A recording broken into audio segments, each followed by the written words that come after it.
The drought ended there. Se derrumba Andy Murray.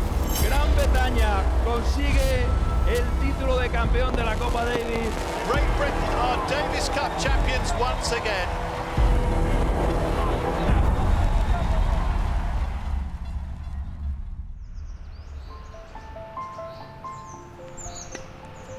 The odds of us winning it at 22-1, I mean, that shows you how tough it was going to be. Obviously, I don't think we expected to win it, but yeah, we definitely had a chance. Andy Murray, one of the best singles players in the world. Jamie, one of the best doubles players in the world. The team was aware that it had been 79 years since we last won the Davis Cup. I don't know exactly what it was that gave the team such a great bond, but I know that everyone on that team was very close.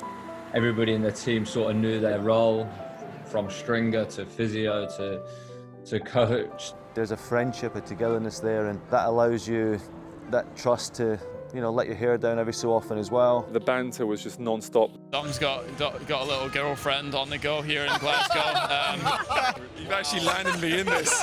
You've actually been landing me in this. That's what I'm talking about when I talk about banter. That's Andy in a nutshell. He's laid back, but when he needs to step up, that's when he leads us as a team. USA, brilliant to be at home, but a tough match. They had Isner as a top 20, and then they had this doubles team who are like the greatest of all time. You don't expect to get the win against them, so you know there's a bit more pressure on the singles, so you have to produce. Somebody would have to pull an upset or a shot. Upsets can always happen in Davis Cup, seen it many, many times, but not from the position that he was in. 2 sets down, Wardy would have been around 240 or something like that in the rankings maybe at the time. John Isner top 20. What transpired, you could no chance write the script on that. And everyone was on their feet after every point. They got behind me. And I think everyone in the team was like, yeah, so pumped for him, and you know, there was a little bit of shock as well. To be fair, like in the last set, kind of the only person I was really listening to was Andy. James Ward wins! And what a win that is! I can't remember exactly what I was thinking when I said that. That tweet that Andy sent out was brilliant. I think I stored it somewhere because I think it's just so funny. The doubles in Davis Cup is always a huge rubber. I think it's like the team that wins the doubles rubber goes on to win the tie like over 70% of the time. I'd actually beaten the Bryans earlier in the year, so I felt confident that we could get them. We hung in there and dug deep and slowly but surely started to sort of get a bit of a foothold in the match. I really thought we could have it, but maybe just came up short at the last second. It is the Americans who triumph in the end. The trademark chest bump between the brothers. I don't know if he was world number 1 at the time or he was 1 or 2. Obviously that brings pressure again when you're playing for your country, and likewise you flip it around, all of us are kind of expecting him to win. Ultimately, he's our leader. I think everyone kind of feeds off him and his confidence. A fine win by a Great Britain. Murray clinches his country's place in the quarterfinals of the Davis Cup for a 2nd year in a row.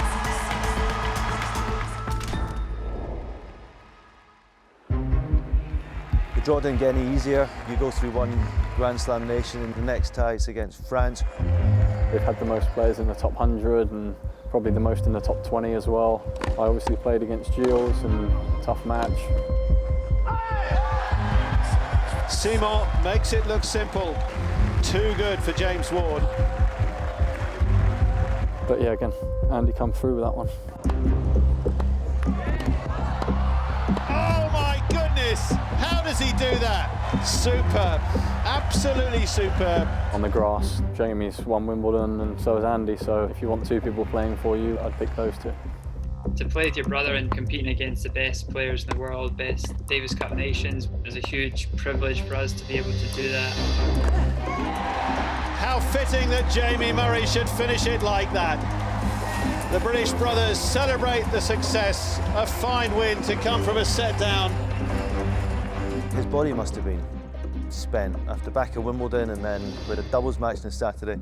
Then has to play Gilles Simon. He's down in the match. My, oh my, amazing effort if he can close this now. It's tough on him as well, but he dealt with it amazing. A mighty and heroic performance from Andy Murray.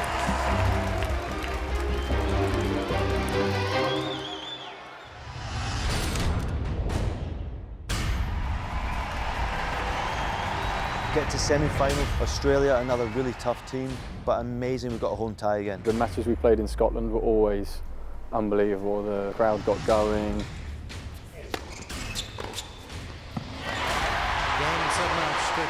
A command performance from Britain's Andy Murray. Andy that whole weekend was struggling with his back. You know, he played his match on the Friday, really weren't clear if he was going to play the next day at all. Literally at that last moment that decided, no, I'm going to give it a go. Whoever wins that doubles match they're in the driving seat to get to the final. It was amazing. I think it was the best atmosphere because it was so close to not going our way. Hugh and Groth, great team, very different but very, very good. There's the return he was after. He brings it to the fore. It's 3-4. They're back on serve. At the end of the day, the important thing was that we found a way to win. A great match ends with a great win for Great Britain. Andy won his match on the Sunday.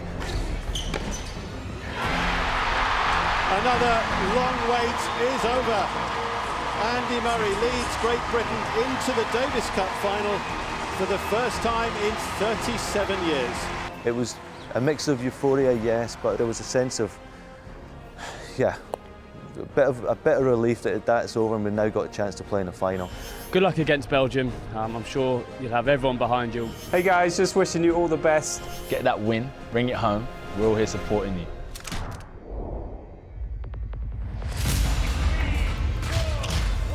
I remember the opening ceremony with guys behind the curtains and then they're raising up and everyone's going mental. That was awesome. With all due respect to everybody else, obviously the second singles spot was definitely one of the most difficult decisions I've had to make. Kyle hadn't played a Davis Cup rubber before. My job was just to sort of knock on the door and push myself as much as I could, even though I didn't have any experience. What a serve. Right into the corner on the tee. Fabulous from the 20-year-old from Great Britain. Leon obviously felt that Kyle had better chance to create an upset, which obviously after the first two sets you were thinking what a decision that was. They are in a frenzy because Kyle Edmund has 2 set points for a 2 sets to love lead and they've only been playing for 71 minutes. I think I did the perfect job for 2 sets and didn't do it for 3, which was ultimately the goal. Goffin gets it done in the end. Andy's playing some of the best tennis of his career. I was kind of expected to win my matches. A serve volley finish brings up a match point. But it's the end of a long year on a surface they're not particularly comfortable on. Murray does the business as expected after the first day here in Kent. It is honours even. Jamie as well. I don't remember seeing that kind of level of double. Game, set and match, Great Britain, brothers in arms for their country. Opportunity to have 2 cracks at the whip on Sunday was great, and thankfully we only needed 1.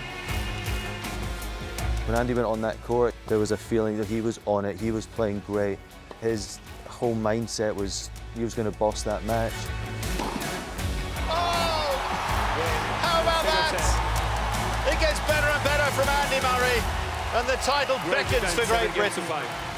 It just kind of felt like Andy wasn't going to allow himself to lose. To win it like that, that's just another level. It was brutal point, side to side. I didn't think he was going to win the point. No, the heart rate is going through the roof. You're trying to contain yourself. And then suddenly he comes up with a ridiculous lob. The long wait is over. After 79 years, the drought ended there. with the most magnificent finish from Andy Murray. I think I was first to jump the hurdle and then panicked a little bit thinking, am I allowed to do it or not? That feeling of just sprinting off the chair and just getting to Andy and starting the celebrations. We obviously all piled onto Andy, and then Andy was like, get off, get off, get off. I think I wasn't sure, it sounded like he was going to cramp or something like that. People don't really know this, but when everyone came to run and jump on me, I hate that. I get very claustrophobic. One image in particular, I always think about it, I love when we're still on the court, and Andy's up there, as he rightly should be. He's getting carried on people's shoulders. I think he's just looking up with his hands up, and it's a great image, that one. And their magnificent leading man comes up trumps. The Davis Cup win for me was one of the biggest wins of my career. The emotion now overwhelming him, draped in the Union flag. To have a trophy at the end of it, to look back on, it was, as I say, for the rest of my life, I'll be proud of that.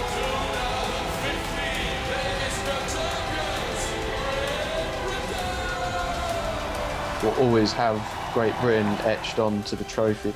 Because it's with the other guys, it's an amazing thing. The thing that for me always makes Davis Cup special is that you're part of a team.